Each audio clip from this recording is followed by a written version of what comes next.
یہودی عورتیں حلالہ کیسے کرواتی ہیں، اس حوالے سے ویڈیو دیکھ کر آپ بھی کانوں کو ہاتھ لگانے پر مجبور ہو جائیں گے۔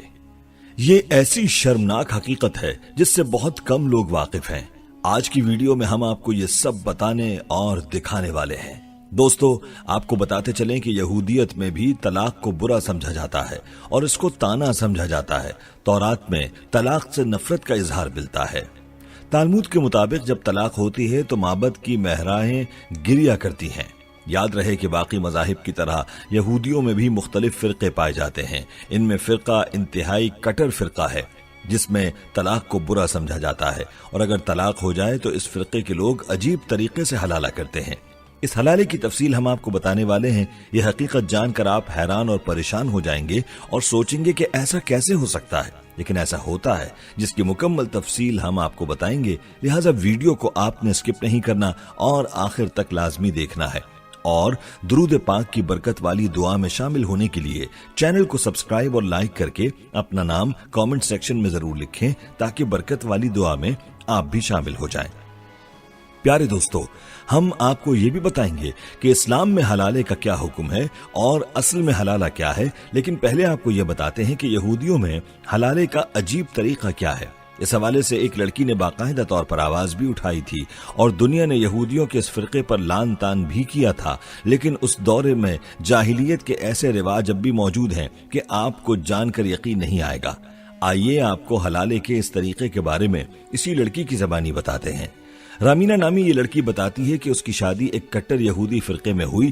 اس کے شوہر کا نام ساہو ہے۔ شادی کے بعد وہ دونوں میاں بیوی ایک دوسرے سے محبت کرنے لگے اور زندگی بہت پرسکون تھی۔ ان کی 3 بچیاں بھی پیدا ہو چکی تھیں۔ پھر ایک دن ان کا آپس میں جھگڑا ہوا تو سادھو نے رامینہ کو طلاق دے دی۔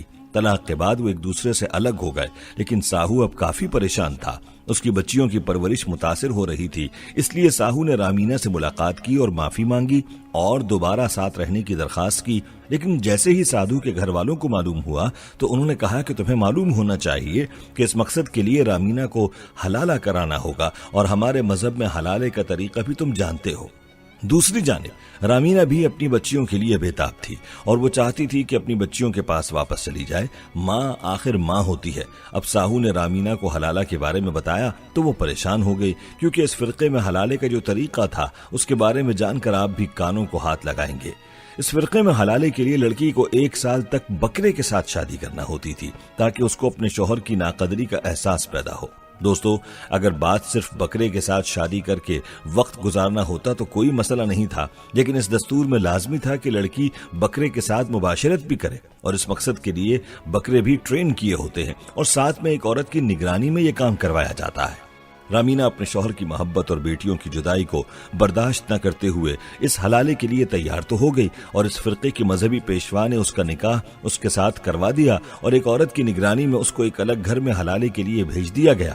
رامینہ کے ساتھ پہلی ہی رات جو ہوا اس کی وجہ سے رامینہ کی ذہنی حالت پر بہت گہرا اثر پڑا، کیونکہ اس نے کبھی اس بارے میں سوچا بھی نہ تھا کہ کسی مذہب میں ایسے خبیث رواج بھی ہو سکتے ہیں۔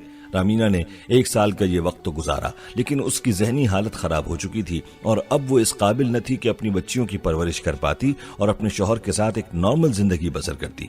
پیارے دوستو، کہتے ہیں کہ رامینہ نے عدالت میں اپنے شوہر اور اس فرقے کے خلاف مقدمہ بھی درج کروایا تھا، لیکن قانون تو اندھا ہوتا ہے۔ اس کا مقدمہ کا فیصلہ بھی اس فرقے کے جاہلانہ رواج کے مطابق ہی ہوا اور رامینہ کو کوئی انصاف نہ مل سکا۔ دوستو، ایسے جاہلانہ اور خبیث قسم کے رواجوں کے بارے میں آپ کی رائے کیا ہے؟ کامنٹ سیکشن میں ضرور بتائیے گا۔ آئیے آپ کو یہ بتاتے ہیں کہ اصل میں حلالے کی حقیقت کیا ہے اور اسلام میں اس کا کیا حکم ہے۔ روایات بتاتی ہیں کہ اسلام سے پہلے طلاق دینے کی کوئی تحدید نہیں تھی۔ ایک آدمی اپنی بیوی کو جتنی چاہے طلاق دے سکتا تھا، اور یوں اکثر لوگ اپنی بیوی کو پریشان کرنے کے لیے بار بار طلاق دیتے تھے اور پھر رجوع کر لیتے تھے۔ اس طرح سے ایک عورت کو نہ تو آزاد کیا جاتا تھا اور نہ بیوی بنا کر رکھا جاتا تھا۔ اسلام کے بعد بھی یہی رواج تھا، اور اس دوران ایک صحابی نے اپنی بیوی سے کہا تھا کہ تم کو لٹکا کر رکھوں گا۔ اس نے پوچھا وہ کیسے؟ تو صحابی نے کہا کہ تم کو طلاق دے دوں گا، پھر جب عدت ختم ہونے کو ہوگی تو رجوع کر لوں گا، پھر طلاق دے دوں گا، اور یہ سلسلہ قائم رہے گا۔ اس عورت نے اس کی شکایت آپ صلی اللہ علیہ وآلہ وسلم سے کی۔ اس موقع پر قرآن کریم کی یہ آیت نازل ہوئی، الطلاق مرتان، یعنی اب طلاق کی تحدید کر دی گئی ہے۔ ایک طلاق دو اور اگر دوبارہ پھر طلاق کی ضرورت پڑے تو دوسری طلاق دو، لیکن 2 سے زائد طلاق مت دو۔ اب اگر کوئی تیسری طلاق دینے کی غلطی کرے گا تو اب اس کے لیے دروازہ بند ہو گیا اور وہ عورت اس مرد پر مکمل طور پر حرام ہو گئی ہے۔ اب اس صورت میں مرد اپنی بیوی سے رجوع نہیں کر سکتا، اور اگر وہ اپنی اس بیوی سے دوبارہ نکاح کرنا چاہے تو اس کے لیے حلالے کی گنجائش ہے کہ حلالے کے بعد وہ دوبارہ اپنی بیوی سے نکاح کر سکتا ہے۔ آپ کو بتاتے چلیں کہ اسلام میں حلالے کا مطلب یہ ہے کہ ایک عورت کو جب 3 طلاق دے دی جائیں تو اس کے بعد اس کی طرف رجوع نہیں کیا جا سکتا، مگر یہ کہ وہ عورت اپنی مرضی سے کسی دوسرے مرد سے شادی کرے اور اس کے بعد اس کے ساتھ ہم بستری کرے، اور یہ مرد اپنی مرضی سے بغیر کسی دباؤ کے اس عورت کو طلاق دے دے، یا وہ عورت اپنے اختیار سے طلاق لے لے، اس کے بعد سابقہ شوہر اس عورت کے ساتھ دوبارہ نکاح کر سکتا ہے۔ اور اس کا ذکر سورہ بقرہ کی آیت نمبر 230 میں اس طرح سے آیا ہے: بسم اللہ الرحمن الرحیم فَإِن طَلَّقَهَا فَلَا تَحِلُّ لَهُ مِن بَعْدُ حَتَّى تَنكِحَ زَوْجًا غَيْرَهُ فَإِن طَلَّقَهَا فَلَا جُنَاحَ عَلَيْهِمَا أَن يَتَرَاجَعَا۔ اگر شوہر نے عورت کو 3 طلاق دے دی تو اس کے بعد وہ عورت اس مرد کے لیے حلال نہیں ہوگی جب تک کہ وہ کسی دوسرے مرد سے نکاح نہ کر لے۔ بس اگر وہ اس کو طلاق دے دے تو اس صورت میں پہلے شوہر کے اس کی طرف رجوع کرنے میں کوئی حرج نہیں ہے۔ معلوم ہوا کہ ایک عورت 3 طلاق کے بعد شوہر سے مکمل طور پر آزاد ہو جاتی ہے۔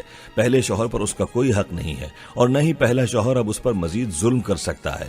وہ عورت کسی دوسرے مرد سے شادی کر سکتی ہے، اس کے لیے اس میں کوئی رکاوٹ نہیں۔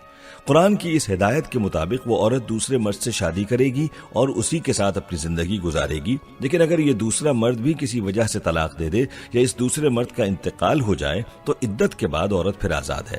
یہاں شریعت نے عورت کو اس کی اجازت دی ہے کہ اگر عورت چاہے تو کسی تیسرے مرد سے شادی کر لے، اور اگر چاہے تو پہلے مرد سے بھی شادی کر سکتی ہے۔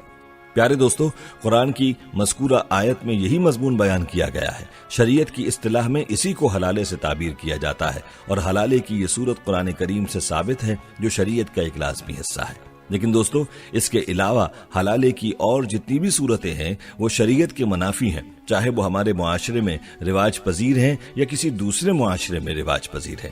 دوستو، یہ تھی ہماری آج کی ویڈیو۔ ہماری آج کی اس ویڈیو کو اپنے دوستوں کے ساتھ زیادہ سے زیادہ شیئر کریں، اور اگر آپ چاہتے ہیں کہ ہم آپ کے لیے آپ کی مرضی کا کوئی وظیفہ یا موضوع لے کر آئیں تو آپ اس بارے میں ہمیں کامنٹ سیکشن میں بتا سکتے ہیں۔ پیارے دوستو، ہم یہ امید کرتے ہیں کہ آپ کو ہماری آج کی یہ ویڈیو ضرور پسند آئی ہوگی۔ اگر آپ کو ہماری آج کی یہ ویڈیو پسند آئی ہے تو سب سے پہلے تو اس کو لائک کریں اور اپنی رائے کا اظہار کامنٹ سیکشن میں کریں۔